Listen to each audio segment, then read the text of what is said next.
За хүүхдүүд бүгдээрээ төлөвлөгөөнийхөө дагуу булаан зураг зуръя. Булаан зураг зурхад бидэнд дэвтэр, шугам, харандаа, өнгийн харандаанууд мөн үзэг хэрэг болно. Мэдээж хамгийн чухал зүйл бол бидний булаан зураг зурах төлөвлөгөө байх ёстой. За булаан зураг маань нэртэй байна.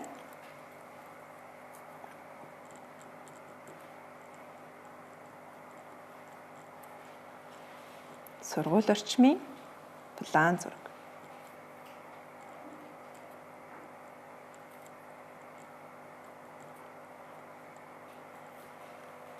За.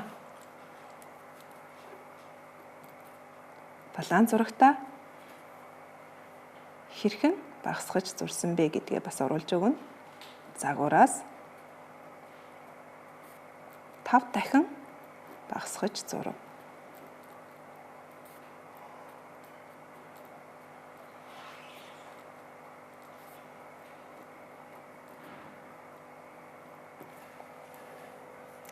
Булаан зураг зурхад бидэнд зүг чигийн тэмдэг маань хэрэг болно.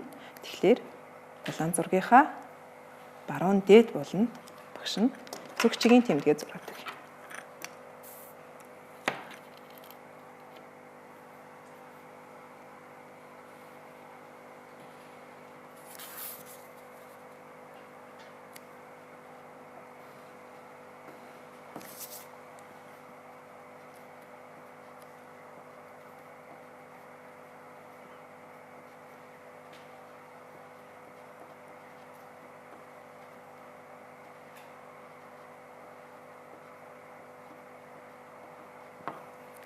За бидний голлон зурх зүйл маань сургууль учраас багш нь дэвтрийнхаа буюу цаасныхаа төв хэсэгт нь сургуулаа тэмдэглээд өгье. За сургуулийн өргөн 5 см байна.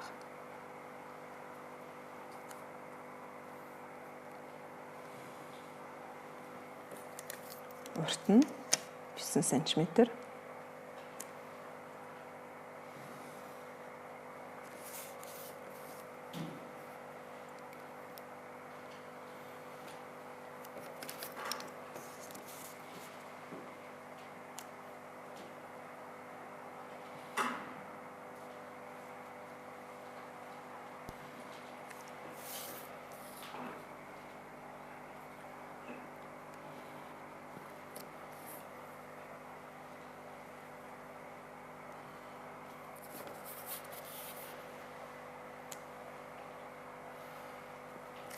За сургуулаа бэлэн болголоо. Бага сургууль сургуулийн баруун хойд зүгт байрлаж байгаа.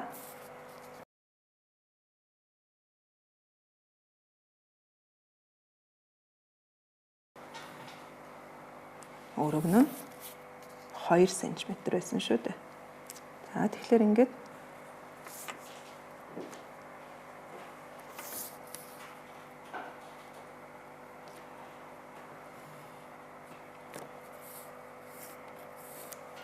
за биеийн тамирын талбай сургуулийн баруун талд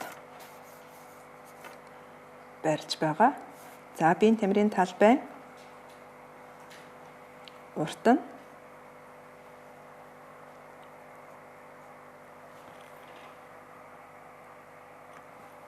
биеийн тамирын талбайн урт нь 4 см, өргөн нь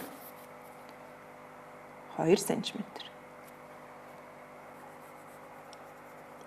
За таних тэмдгүүдээ багш нь тэмдэглээд өглөө.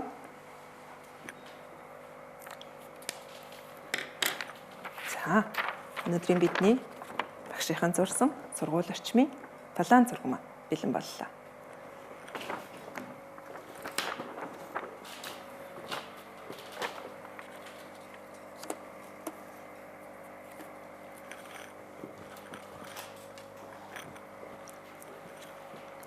За, булаан зураг дээр бүгдээрээ булаан зураг эргээд нэг харъя. За сургууль, сургуулийн баруун хойд. Зүгт бага сургуулаа сургуулийнхаа баруун талд биеийн тамирын тал байгаа сургуулийнхаа урд зүгт 2 модоо байрлуулж өгсөн. За сургуулийн зүүн болон өмнөд зүгт машиныхаа замыг тэмдэглээд өгсөн. За дээр нь план зурагт байгаа тэмдэглэж байгаа таних тэмдгүүдийг багш нь доор нь оруулаад өгсөн байна. За план зурагт хамгийн чухал хэрэгтэй зүйл болох зүг чигийн тэмдэглэгийг мөн байрлуулж өгсөн байна. За сургууль орчмын план зураг загвараас 5 дахин багасгаж зурваа гэж оруулж өглөө багш. За бидний өмнө нь багасгасан хэмжээг өмнөх багш маань энд байрлуулсан байгаа. Бодит хэмжээнээс 5 дахин багасгасан. За энэ үнэхээр үнэн бодиттой зурж уу гэдгээ бүгдээрээ хараад үзье. Байрлуулад үзье. За тэгэхээр хэмжээндээ план зураг маань буусан байна гэдгийг харж болохоор байна. За бид төлөвлөсөн төлөвлөгөөнийхөө дагуу план зураг зурж чаджээ гэдгийг эндээс харж болохоор байна. За бүгдээрээ план зураг руугаа эргээд нэг анхаарлаа хандуулаарай хүүхдүүдээ. План зураг хэрхэн зөв зурсан бэ гэдгээ яаж шалгах вэ гэхлээр план зурагт нэр байх ёстой. Тухайн зураг хэрхэн багасгаж зурсан бэ гэдэг зүйл байх ёстой. За мөн зүг чигийн тэмдэглэл тухайн план зургийг зурсан зүйл чинь яг игт дээрээс нь зурж чадчихв гэдэг зүйл бас байх ёстой. За мөн таних тэмдгийн тэмдэглээнүүд орж ирсэн байх ёстой. Ингээд бүгдээрээ өнөөдрийн хичээлдээ сургууль орчмын план зургийг зурж мөн түүнийгээ уншиж сурлаа. Ер нь бид план зургийг өдөр тутамдаа амьдрал ахуйдаа өргөн хэрэглэдгийн нэг жишээ нь байгууллага болон сургуулийн гинтийн гамшиг ослын үеийн аврах гарцын тэмдэглэл байдаг. Энэ тухай бүгдээрээ хишиг жаргал багштайгаа хамтдаа сонирхъя. За хүүхдүүдээ өнөөдөр бид нэр план зургийг унших мөн зурах тухай хичээлийг үзсэн. За тэгвэл план зураг ер нь амьдралд яг ямар хэрэгтэй юм бэ гэдгийн нэгэн жишээ болгож багш нэг зургийг үзүүлэхээр бэлдлээ. За энэ зураг бол бидний өдөр тутмын амьдралдаа зөндөө харж ирсэн баг. Бидний орон сууц, сургууль, ямар нэгэн барилга байгууламж тийм ханан дээр нэм зураг байхыг харсан байх хүүхдүүд тийм ээ. За энэ яг ямар учиртай зураг юм бэ гэдгийг бүгдээрээ нэг уншаадах та. За гамшиг ослын үед авран нүүлгэн шилжүүлэх гарцын схем гэсэн зураг байна. За энэ болохоор энэ яг энэ хаалгаар орж ирсэн 2 дугаар давхрын хичээлэлж байгаа багш буюу сурагчдад зориулсан гамшиг ослын үед аврах гарцаар хэрхэн гарах тухай зааврыг харуулсан юм план зураг байх нэ. За план зургийг бүгдээрээ эхлээд уншиж сурах хэрэгтэй. За энэ яагаад уншиж сурах хэрэгтэй юм бэ? Гамшиг осол гэдэг бол хэлж ирдэггүй. Хизээ болох нь мэддэг гинт болдог гинтийн аюул байдаг. Энэ аюулын үед хүмүүс энэ план зургийг уншиж аврах гарцаа олох зааврыг мдэггүйгээс амь насаа алдах, бэртэх, гинтэх ийм аюул нүүрэлдэг учраас хүүхэд би та бүхэн энэ план зургийг буюу энэ аврах гарцныг олох зааврыг унших зөв дадалтай болох хэрэгтэй байна. За бүгдээрээ хамтдаа энэ план зургийг уншицгаая. За план зургийг уншихад бидэрт энэ план зургийн доор байгаа энэ таних тэмдгүүд хэрэг болно. За таних тэмдгийн хамгийн гол нэг тэмдэг бол энэ зүг заасан тэмдэг байдаг. За бидний орж ирж байгаа энэ давхрын гол хаалга бол энэ аль зүгээс орж ирсэн байна хүүхдүүдээ? Өмнө зүгээс орж ирсэн байна тийм ээ. Өмнө зүгээс орж ирээд багш нь яг хаалганы харалтаа зогсож байна. За өмнөд зүгээс орж ирээд байгаа зүйлүүдийг эндээс олж харъя. За энэ 2 дахь тэмдгийг бүгдээрээ сайтар ажиглаарай. За зааврыг уншаарай. Энэ улаанд урсан дээр галын дотор усан хангамжийн систем гэж зүйл байх нэ. За энэ бол гол хаалгаар орж ирсэн хүний яг зүүн гар талд байрлсан 210 номерын өрөөний ханан тушаа байрлсан ийм зүйл байх нь. За энэ хаана байна бүгдээрээ олж харъя. Багшийнх нь зүүн гар талд байрлсан тэнд байрлаж байгаа зүйлийг олж харъя. За одоо бүгдээрээ энийг ажиглая. За энэ бол нөгөө одоо саяын тэмдэгт тусгагдсан зүйл байх нь. За энэ одоо галын дотор усан хангамжийн систем буюу гол нь одоо усаны хоолойтой холбогдсон одоо галын үед одоо унтраах одоо урт юм одоо хоолой бүхий юм одоо гал унтраах одоо хэрэгслийг энд заасан байна. За дараагийн одоо бүгдээрээ таних тэмдгийг олж уншъя. За дараагийн таних тэмдэг бол нунтаг гал унтраагур гэж байна. За гол хаалгаар орж ирээд яг мөн одоо орж ирсэн хүний яг зүүн гар талд байрлах нунтаг гал унтраагур гэсэн юм хэсэг энэ байна. За энэ бол одоо энэ давхрын галын булан гэж бас бид нэр ойлгож байна. За нунтаг гал унтраагураас гадна энд одоо галын самбар гэж байдаг. За энэ самбарыг одоо хүүхдүүд бол тэр болгон бас анзаардаггүй. Энэ самбар дээр бол одоо гамшиг ослын үед, гал гарсан үед одоо ямар одоо тусламж авах уу, хаашаа залгах уу, энэ тоног төхөөрөмжлөө гал унтраагуурыг хэрхэн ажилуулах заавар зөвлөгөөг энэ самбар дээр дүрслэн үзүүлсэн байдаг. Тэгэхээр хүүхдүүд одоо коридороор одоо гүйж явж байхдаа энэ самбарыг бас уншихад бас илүүдэхгүй байх нэ хүүхдүүдээ. За дараагийн таних тэмдэг рүү оръё бүгдээрээ. За энэ бол сум заасан ногоон сум бол гарцын чиглэл гэж байна. За дараагийн тэмдэг нь аврах гарц гэж байгаа. За одоо бүгдээрээ энэ давхарт одоо хідэн аврах гарц байгааг бүгдээрээ олъё. За энд нэг аврах гарц байна. За цаашаа яваад энд нэг аврах гарц. За энд аврах гарц болгон одоо дээшээ доошоо өгсөх шатыг одоо ингэ дүрсэлсэн байдаг. За энэ бол дотор шат, дотор одоо байгууламж доторх шат байна.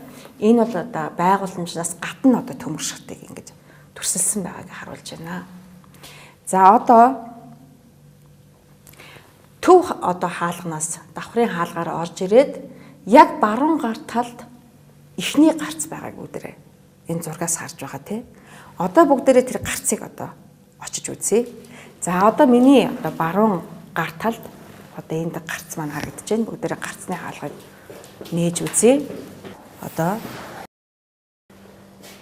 энэ хаалгаар хүүхдүүд маань гараад байгууламжаас гарах боломжтой юм байна. За энэ одоо гарцыг одоо илэрхийлсэн зургийг бол тэр одоо дээр одоо гарц болгон дээр одоо энэ ногоон одоо тэмдэг байдаг. Энийг бол хүүхдүүд ерөөхдөө олон болж харсан байх.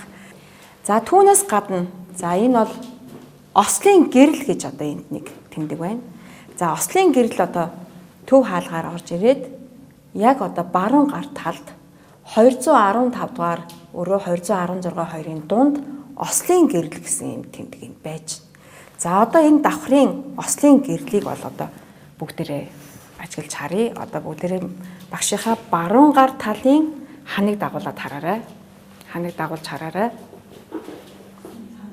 Тэнд харагдчих тийм ээ. Ослын гэрэл. Тэр одоо ангийн яг харалтаа дээдлэлт ослын гэрэл харагдаж байна. За одоо бүгдээрээ ийшээ анхаарлаа хандуулъя. Энэ бол миний зогсож буй цэг гэсэн энэ заавар юм. За одоо энэ хүн маань энд тийм ээ 215 номерын өрөөнд байна. За энэ хүн одоо ямар замаар явбал аль гарцаар гарвал одоо энэ байгууламжаас хурдан гарах вэ гэдгийг тооцоолох хэрэгтэй тийм үү? За одоо бүгдээрээ ажиглая. Энэ хүн одоо гараад энэ гарцаар гарах энэ хаалга руу ойрхон байна уу? Нэгдүгээр гарцаар гарах хаалга руу ойрхон байна уу гэдгийг тооцоолоод за энэ одоо гадна одоо 215 номерын өрөөнд байгаа энэ гарцаар гарах нь ойлгомжтой ойрхон учраас энэ хаалга руу төрүүлж одоо явах хэрэгтэй юм байна гэдгийг тооцоолох байна тийм үү? За одоо би одоо 212 номерын тасалгаанд одоо байж тал одоо гамшиг тохиолдлоо гэж бодъё тийм үү? Тэгвэл би хаашаа гарвал аль гарцаар гарвал хурдан одоо байгууламжаас гарах вэ гэдгийг тооцоолохдоо өрөөнөөс гарлаа, баруун гар тийшээ явлаа, мөн 215 номерын гарцаар гарна. 210 номерын өрөөнд байвал мэдээж бид надад нэгдүгээр гарц орох учраас өрөөнөөсөө гарлаа, баруун тийшээ эргэлээ, нэгдүгээр гарцаар ингэж гарч байгууламжаас гарах. Гэх маягаар одоо энэ план зургийг өөртөө ашигтайгаар одоо ашигладаг байх нэ. Хүүхдүүдээ гамшиг ослын үед ямар арга хэмжээ авч болохыг бүгдээрээ аврагч Мазалайн зөвлөмжөөс үздцгээе. Намайг Томоо гэдэг. Харин эд бол миний найзууд болох сониуучхан мөн аврагч Мазалай байна. Ингээд бидний түүхээр аялцгаад нэг өдөр сониуучхны үүрийг гэрлээр чимгэлэхээр боллоо. Тэгтэл сониуучхан бид хоёрын тоомжиргүй байдлаас болж бөөн хэрэг мандлаа шүү. Томоо хөрш айлуудад гал гарсныг мэдэгдэж хүмүүсийг нэн даруй гадагшаа аюулгүй газар гаргахыг бодоорой. За, мэдлээ. Сониуучхан, зогсоорой. Аврагч Мазалайн тусламжтайгаар галыг баг дээр нь дарлаа. Ямар ч тач сониуучхан бит хоёр том сургамж авлаа шүү. Ингээд аврагч Мазалай бидэнд гал төмрийн үеэр юу хийх ёстойг зааварчилсан юм. Хэрвээ таны гэр орон сууцанд гал гарсан бол хамгийн түрүүнд 101 тусгай дугаарын утсанд яаралтай галын дуудлага өгөөрэй. Та гал давуулцаж эхэлвэл сониуучхан шиг сандарч гүйж болохгүй шүү. Бас галын аюулаас урдчлан сэргийлэх үүднээс пишин болон цахилгааны аюулгүй байдлыг заавал хангаарай. Зөвлөмжөө үзсэн хүүхдүүдээ сургамжтай байгаа биз? За тэгвэл бүгдээрээ хичээл эхлэхээр ангийнхантайгаа сургуулийн коридорт байгаа энэхүү аврах гарцны зургийг ажиглаад бүгдээрээ ярилцаарай. Хүүхдүүдээ маргаашийн хичээл эхлэхээс өмнө дараах зүйлсүүдийг бэлтгэрэй. Үүнд сүүний сав, хайж, харандаа, шугам. За тэгээд үдээсний машин байхгүй бол скотч зэргийг бэлтгэсэн байгаарай. Өнөөдрийн хичээл үгээр өндөрлж байна. Дараагийн хичээлээр эргээд уулзъя. Баяртай хүүхдүүдээ.